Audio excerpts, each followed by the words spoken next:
Olá, meus amigos e minhas amigas, bem-vindos ao nosso canal Engenharia Curiosa. E hoje nós vamos te mostrar um dos ícones da arquitetura de Brasília. Eu vou te mostrar a última obra do nosso grande arquiteto Oscar Niemeyer, inaugurada com ele em vida. Eu estou falando da Torre da TV Digital de Brasília. Mas fique aí que eu vou te contar essa história toda. E não esqueça de se inscrever no nosso canal, acionar o sininho, dar o seu like e fazer seus comentários. Isso é importante para nós.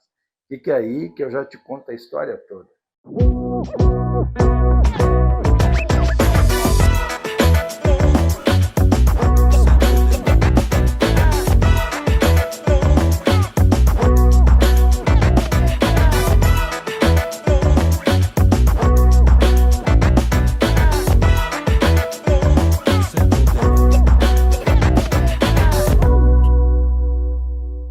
Bem, primeiro precisamos lembrar que sempre que se fala em torre de TV em Brasília, muita gente vai lembrar daquela torre que tem no eixo monumental.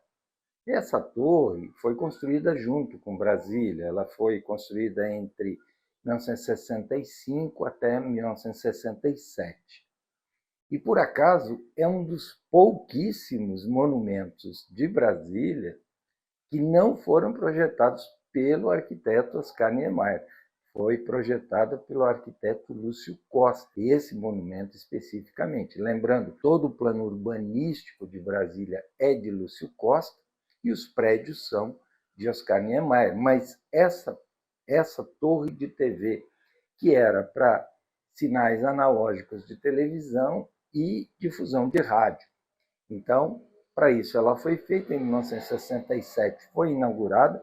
Aliás, é um dos ícones de Brasília mais visitados, porque ali a 22, 23 metros tem um belíssimo restaurante, a 75 metros tem um magnífico mirante para ver a cidade, e essa obra, então, é monumental. Mas quando se decidiu, em 2008, fazer a difusão de TV digital em Brasília, teve que conduzir uma nova torre, porque essa torre existente não teria a possibilidade de receber a tecnologia que era necessária, porque então se queria fazer o quê? Um sistema chamado Combiner, que é todas as emissoras emitiriam seu sinal para essa torre, através de um combiner no subsolo, combinaria tudo num sinal só, esse sinal subiria por um único cabo pressurizado e lá em cima na antena, então, difundiria os canais de todas as emissoras.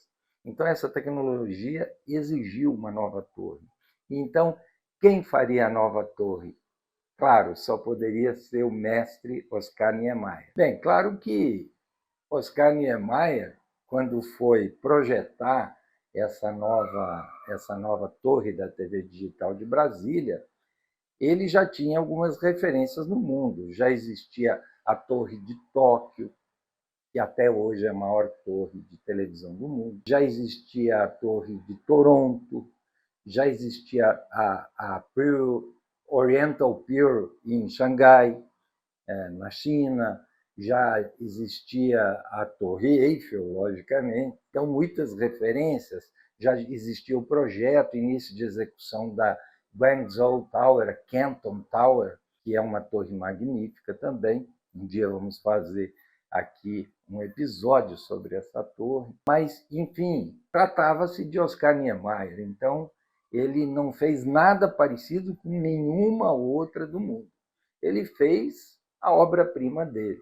Então, imaginou um caule como se fossem duas mãos ou duas pétalas, e em cada uma com uma cúpula e depois a parte metálica superior.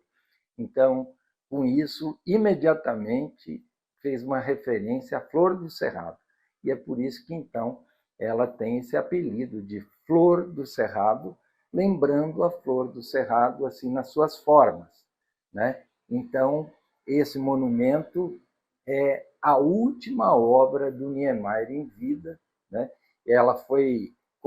Ele terminou o projeto em 2008, entregou em início de 2008, a obra começou alguns meses depois, mas só foi inaugurada dia 21 de abril de 2012, que foi no ano de 52 anos do aniversário de Brasília, e o nosso mestre, então, acaba por falecer alguns meses depois, ele falece em dezembro daquele ano de 2012.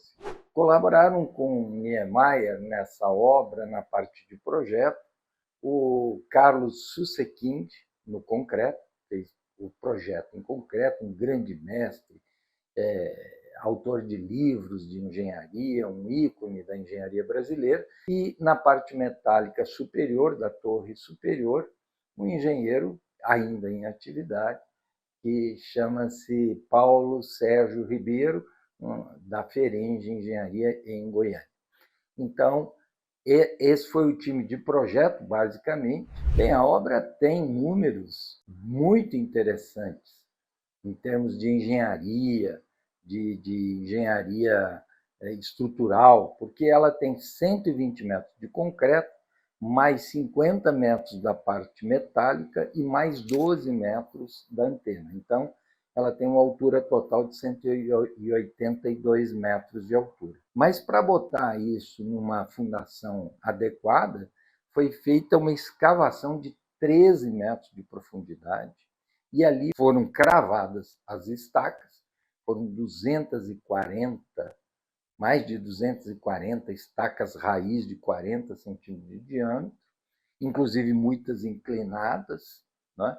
E o coroamento disso, um grande radieiro, um grande bloco de 2.000 metros cúbicos de concreto. E ali, então, é que nasce a torre, feita com formas trepantes, e que vão até lá em cima. Depois, para fazer as mãos, né, as flores, as folhas, foram escoramentos gigantes que partiam do chão até lá a essas cúpulas, para poder concretar a base das cúpulas. Depois, por cima disso, cúpulas geodésicas feitas com vidros num sistema chamado icosaedro. Tinha 20 faces triangulares.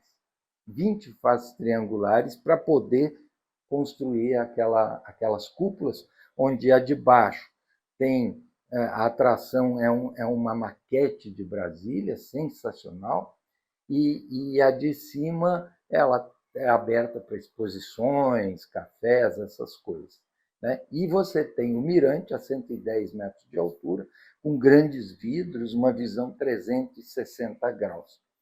É uma obra monumental porque ela consumiu 10.500 metros cúbicos de concreto, a parte da torre superior deu 70 toneladas, mas para vocês terem uma ideia da complexidade da montagem da torre, cada peça pesava 1.200 quilos e tínhamos que montar lá em cima, em altura de 150 metros de altura, com ventos de 60 quilômetros por hora, né? Então, foi um desafio do ponto de vista estrutural gigante. A própria parte em concreto armado, as concretagens, as armaduras, o sistema, as curvaturas adotadas naquelas cúpulas para poder dar a melhor distribuição de esforço. Então, tudo isso foi um grande desafio para todos nós. Essa obra eu tenho um carinho especial, porque a parte metálica superior fomos nós que fizemos, né? É a primeira vez que eu faço um episódio de uma obra minha, né? De uma obra onde eu tenha participado. Então, lá foi um consórcio, na época Mendes Júnior e Atrium, que eram os líderes da obra, e nos contrataram para fazer essa parte metálica superior, que foi um desafio extraordinário, porque essa obra ela é assim, ela é 120 metros da parte do caule reto, a 60 metros sai uma mão, que é com aquela primeira cúpula, a 80 metros sai a outra mão, e depois a 120 metros é que começa a parte metálica superior. Só que tinha uma complexidade aí, porque a obra já contratou a maior grua que existia na época, que era de 120 metros de altura. E isso permitia para eles construir toda a parte de concreto. Mas a parte metálica superior não tinha mais acesso. Então, nós tivemos que desenvolver uma tecnologia específica para montar essa parte da torre superior. Quer dizer, desenvolvemos o quê? Uma grua, uma mini grua, que foi subindo junto com a montagem da estrutura principal e depois, chegando lá no topo, nós canibalizamos a grua para poder descer na mão, porque não tinha mais nenhum equipamento. Na época, inclusive, foi cogitado montar essa torre, parte dela, com um helicóptero. Tinha um helicóptero na época disponível, mas quando fomos fazer, largou de mão dessa possibilidade, passou-se a esse procedimento, se revelou mais efetivo e, de fato, a obra foi construída com total segurança, sem nenhum acidente de trabalho, com todas as operações ali concatenadas, com a questão do controle do vento, porque naquela altura você tem sempre 40, 50 quilômetros por hora de vento. E o nosso procedimento era, deu 60 km por hora, desce todo mundo. Então, a obra foi muito difícil nesse sentido, porque os montadores trabalhavam 2, 3 horas por dia no máximo, por causa dessas restrições de um rigoroso processo de segurança do trabalho. E essa obra utilizou, no seu pico, tínhamos lá 400 trabalhadores. Ela custou aos cofres públicos, na época, 78 milhões em dinheiro da época, 78 a 80 milhões, e foi conduzida de tal forma que não tivemos acidentes. Então foi um sucesso nesse sentido. E também eu não posso deixar de fazer menção aos grandes engenheiros que participaram dessa execução, a começar pelo Bruno Zauli, engenheiro Bruno Zauli, foi o gerente de contrato, a Cristiana Machado, o Elcio Magela, o Luiz Rivas Rocco, pessoas importantíssimas, engenheiros espetaculares, colocaram essa obra em pé, eu dei a minha colaboração também. Enfim, essa obra está lá para deleite de todos os brasileiros, para orgulho dos brasilienses, uma obra fantástica, linda, que deve ser visitada por todos e é um ícone da engenharia brasileira. Eu queria aqui também fazer referência ao fotógrafo Léo Caldas, que é o autor dessa vinheta que começamos aí, que não é uma filmagem, é uma sequência de fotos, de mais de 200 fotos, essa que aparece a lua atrás, é uma imagem sensacional que foi a ideia dele. Também fazer uma referência aqui ao Silvestre Gurgulho, que na época da obra era o secretário de Cultura e fez um livro maravilhoso chamado A Flor do Cerrado e que gentilmente nos forneceu muitos materiais que nós veiculamos aqui nesse nosso episódio. Então, para lembrá-los que quando forem a Brasília, não deixem de visitar a Torre da TV Digital, a Flor do Cerrado, um dos maiores ícones de Brasília e um dos prédios mais sensacionais que o país tem para oferecer. Obrigado a todos.